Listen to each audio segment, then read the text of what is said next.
in the right perspective.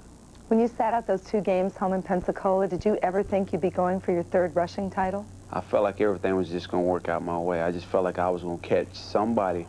And matter of fact, I remember telling my folks, I say, I don't care who's in front of me. It's going to be a whole bunch of people behind me when I get back. And right now I'm looking back over my shoulder, and I see a great deal of people behind me, but they're still chasing.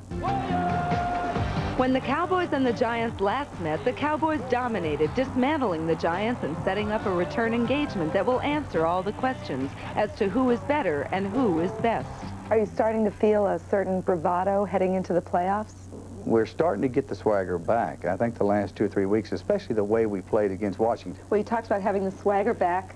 Is this true? Do you identify with this guy? Oh, they could have taken a better picture. But your hair looks great. And, yeah, it's a little bit hanging into my eyes, but... well, it says that you are brash and cocky and sometimes downright annoying. They definitely know me. It's been quite a busy week for Jimmy Johnson. In addition to preparing for football's Armageddon, he's also had to deal with rumors that he might be interested in jumping ship to Jacksonville. And a little while ago, I asked him about it. People are making more out of it than what there is. And as I said at that time, I said, you're just in a philosophical type of thing. You know, you always have to look at your options. But, you know, I mean, I really have no plans on doing anything right now. And again, people made more out of it than what it really was. Is there any set of circumstances, if you were to win another Super Bowl, if you were offered equity, that you might be, as you put it, intrigued? I think, Leslie, we're always intrigued by all kinds of things. Jerry Jones told me he completely dismisses the rumors that Johnson is under a 5-year guaranteed contract and that he has no intention of changing coaches. Said Jones, there aren't enough draft picks in all of Jacksonville to compensate for a Jimmy Johnson. Greg? Leslie, thank you. When we come back, what everybody's been waiting for, the Terry Awards. Players and the coaches, you know, for helping me win this award. Next up, the Profile Encourage Award, or Mama Don't Raise Your Babies to Be Quarterback. Bobby Hebert's been mashed so often he thinks he's a chopper. Since all these players can take a licking and keep on ticking, I had to give the Terry to a coach, Bill Parcells. Rather than go for a field goal to force overtime, Parcells says, let's strap it up, boys, and go for the win. Patriots lost, but so what? I like a man who's got the guts to go for it. And under heat, Bill is one tuna who won't melt. Tell Terry I'm very appreciative of the fact, but since there's a coincidence that he played with Pittsburgh, that if he ever coaches against me, tell him to make sure that he knows we'll go for it against him, too. Bill, if I was a coach on any given Sunday, I'd beat you. Now, my Bargain Basement Award goes to all those unheralded players who make in a season what Troy Aikman throws around in a day as tip money. New England's Ben Coates is good and so underpaid that during a game, he's forced to look around for loose change. At the start of the season, Houston running back Gary Brown could not afford to buy a helmet. But the Bargain Basement Terry goes to Ron Moore, who has run for as many touchdowns as Emmitt Smith at a fraction of the salary. And now that I won this Terry Bradshaw Award, I'm a little afraid that the Cardinals might cut my salary. Oh, that would be a very bad move, but not as bad as these. Wayne Fonts told 3 quarterbacks, you're my one and only quarterback. Above Wayne on my list are the Saints fans who cheered when their quarterback Wade Wilson got hurt.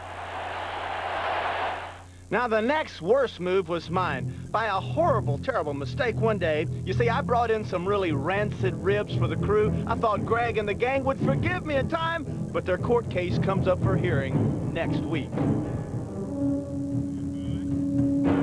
But the #1 worst move of the year was pulled by Bill Belichick. It wasn't that he got rid of Bernie Kosar, but he didn't wait until Vinny Testaverde was healthy enough to take over. By picking Todd Philcox over Kosar, Belichick clinched the award. This was a man who was cranky even before the Terrys. You guys are getting down pretty low now. I mean, this... We got anything else? Jimmy, head with hair, long, beautiful hair, shining, gleaming, steaming, flaxen and wax 'em. Give me down the fair, hair, shoulder. Do you want to know the real reason our runner-up Eric Kramer never shows his head? He looks like that other Kramer on another network. But the winner is Steve McMichael, a man known semi-affectionately as Mungo. Terry, thanks for the dubious honor. And I know if you had hair like this, baby, you'd have it down to your gluteus maximus, too. Hey, don't call me that. Hey, get back over here. Hey, don't run away like that. I'm disappointed, but not as much as these guys. I had to invoke the tie-breaking formula to select an overall winner. Oops, I mean loser. But Jim Harbaugh gets the nod as my MDP, most disappointing player. But he's taking this, Terry, like a man. Now's not the time to analyze what the problems are, or, you know, assess blame or anything like that. Fair enough. Now the nominees for Best Defensive Player. And the Terry goes to... Bradshaw, you better be glad you voted for me, because if you didn't vote for him, I was going to jump on you. I better start jumping, Reggie, because I had to vote for your old teammate, Eric Allen. 4 interceptions for touchdowns. This Eagle can fly. This year, 1993, I was the best defensive player in the league, and no one can take that away from you, playoffs or not. For Offensive Player of the Year, it was hard for anyone to keep up with the Smith, Emmitt Smith. If the first 2 games are any indication, without him, the Cowboys would be 0-15. The Terry Award, huh? Ooh, I guess I'm deeply honored. Now, all winners receive a copy of Terry's outstanding recording achievement, and as you can imagine, the response to that has been so overwhelming. No, I don't want it.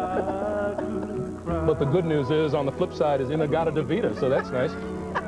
We'll be back. I can't believe there's still some of those available. As good as that. You realize you're one of 100 applying for this job. See Central Championship and host the loser next week, and the Packers have beaten the Lions 3 straight times. Packers with Thompson running the football has really set up play action. Sterling Sharp. Today we will witness a historical day as he sets a record for 2 back-to-back 100-yard games. And you might call it Coach's Day in Atlanta, where Joe Bugle's Cardinals take on Jerry Glanville's Falcons. Both guys we like. Bugle we had for Coach of the Year. Glanville we like. Good for the media. Keep them both. For most of you, those games are next. Terry and I will be back at halftime and throughout the afternoon with scores and highlights. Wish we had time for a few chords, but we don't. Give me the hummin' for game time on the NFL Today.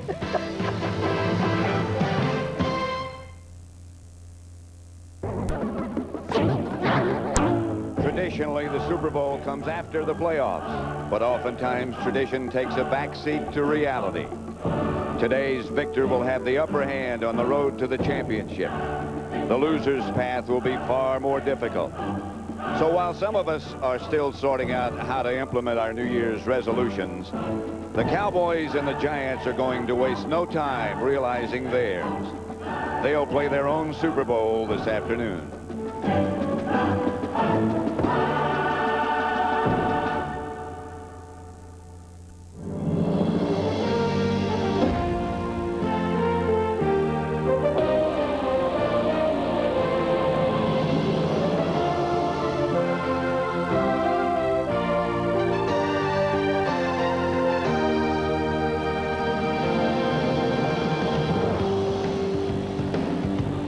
0 hour is here at Giant Stadium on just an absolutely perfect afternoon. In fact, it's almost too good to believe in January the weather would be this good as the Cowboys and the Giants square off in a game that means everything. The winner, Dallas or Giants, will be the champions of the NFC East. They get next week off. The loser has to play a wild card game next week. I'm Pat Summerall here with John Madden. We hear so much about this Dallas team and how good they are. John, what exactly makes them so good? Well, I think when you talk about pro football, you have to talk about the quarterback, or when you talk about the quarterback, you talk about Troy Aikman, and you look what he's done. Here's a guy who just got a contract for $50 million, and he's probably worth it. He leads the league in completion percentage. Then you have that. That's the throwing part. Then you need the other part, the running part, and they have Emmitt Smith, who I think is the best running back in all of football. And I'll tell you, he's going to get the ball a lot early today, and he is really ready to go. But you know the thing that makes it all worthwhile and makes it all possible is this group right here, the offensive line. These are the guys. When you have the top quarterback and you have the top running game, this front line has to do the job. That offensive line is big, and they are very good, too. What do the Giants then have to do to counteract all these offensive weapons? Well, they're going to have to score some points, and that's what Dan Reeves was saying yesterday. He thinks that they're going to have to score 24 points. They have Rodney Hampton back. They're going to have to be able to run the ball, play pass, take some shots at the thing. But I think they're also going to have some big plays from their defense and their special teams.